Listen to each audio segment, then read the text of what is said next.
Hello and welcome to my channel. I was browsing through eBay the other day when I found this. Now no shaker maker released a Dalek and TARDIS set because I have covered that previously on my channel. See the link. But I've never seen this kit before, so I thought I'd pick it up. This kit was released back in 2006, which is the same year with the Cyberman and K9 were reintroduced to the show. And it's also the same year which David Tennant took over as the Doctor. Right, let's crack this bad boy open and see what's inside. Well, it looks like we've got a whole lot of factory in here. But it's good to know nothing's gone missing, considering we spent a whole lot of years in somebody's loft. And the box itself is in very good nick, considering it's 20 years old. And here's the star of the box, the shaker maker itself. Right, I'm going to remove the rest of the packaging and get everything laid out. And on the surface of it, we do get quite a lot of things, including a refill request form if you want to make more than one model each. We also have a set of very clear instructions, and on the reverse of that we have our health and safety guides, which basically states do not eat it. We also have a basic wobbly brush, as well as 6 pots of dry paint, but that can be expected after 20 years. Luckily I have my own. Plus we also have 2 shaker maker sachets. This lists the content as plaster of Paris, but it has a best before date of 2008, so we'll have to see how that one goes. And this is your shaker maker cup. The water and the powder go in the lid and fasten onto the cup and then shaken. This next item is completely pointless. It's just a little stand to put your item on while you paint it. Now these are your moulds. We've got a Cyberman on the left, we've got K9 on your right. You can see the paper go all the way around the outside. Those help keep it in alignment, and the moulds themselves look clean and ready to use. So it's just a matter of clipping them together and pushing them into the cup. It doesn't matter if they don't join perfectly, because the pressure of the cup will force it shut. And once that's pushed into place, we can move on with the next step. I've already filled the water up to the line in the clear cup, and next I just need to pour in the mixture. I'm supposed to keep doing this until the powder settles at the bottom, but there's still a little mound at the top, so tap it and give it a bit of a swirl. Now turn the shaker maker upside down and screw it into place, and once it's locked, it's ready for the next step, and that's to give it a swirl for a few seconds.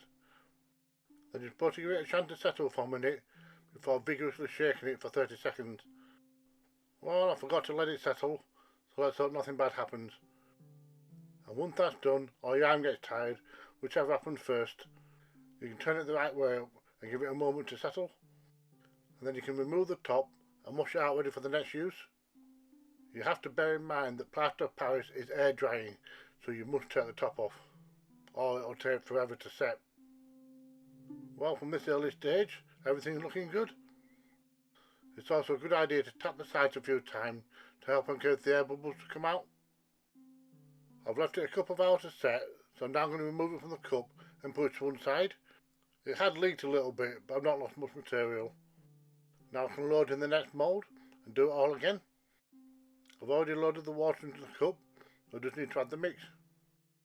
I'm quite impressed that the plaster of Paris is still good to use, because when I did the first kit it was all lumpy and unusable.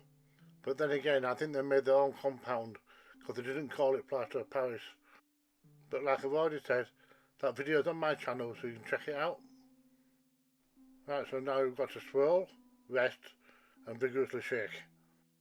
And then when you've got an achy arm, you're done. Then it's a matter of leaving it upright, screwing off the top and letting it air dry. Off the bat you can tell there's a little bit less mixture in this one, but it still covers the base, that's the main thing. You are advised to leave it for an hour and a half to set, but with it being quite old plaster of Paris, I left it half a day just to be sure, and everything appeared to demold okay on the first one. There are some places where the plaster's leaked out and caused some flashing, and others where it's caused some bubbles, but otherwise it's okay. And the same goes for the second one. Just a little bit of flashing and a couple of bubbles, but otherwise it's good. Right, I'm going to clean up my desk and we can have a look at the close-ups. And those are looking pretty good. And before I crack on with the painting, just going to do a little bit of clean-up work. So with a file and hobby knife, I grind down the flashing. Also the underside is a little bit wonky, so a little bit of sandpaper will sort that out. Doesn't need to be perfect and nobody will ever see it, just as long as it doesn't wobble. Right, it's painting time. I'm going by the example on the box. This doesn't need to be exact, as I'm going for somewhere near. And while one lot of paint is drying, I pick up the other model and crack on with that one, as this is the quickest way to get it completed. And I'm essentially working from the furthest back to the furthest forward.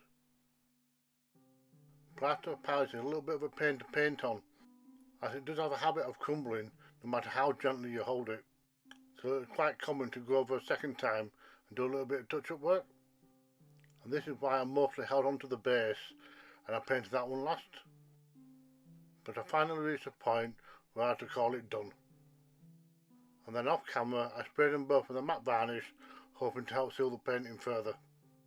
So there you have it, both the K9 and Cyberman units are done. I will also dig out the models from the other kit for comparison. You can easily make more if you choose to by just picking up some off-the-shelf plaster of Paris. And because you're mixing into a set size cup, you can't really go too wrong with your quantities. Even though mine came out with a handful of bubbles, I'm still pretty pleased with the casting, and there's nothing stopping you from using a stronger material, like resin for example, although you may need to spray your mould with some mould relief beforehand. Anyway, keep watching till the end of the video and you can see the comparison between the models in this kit and the previous kit.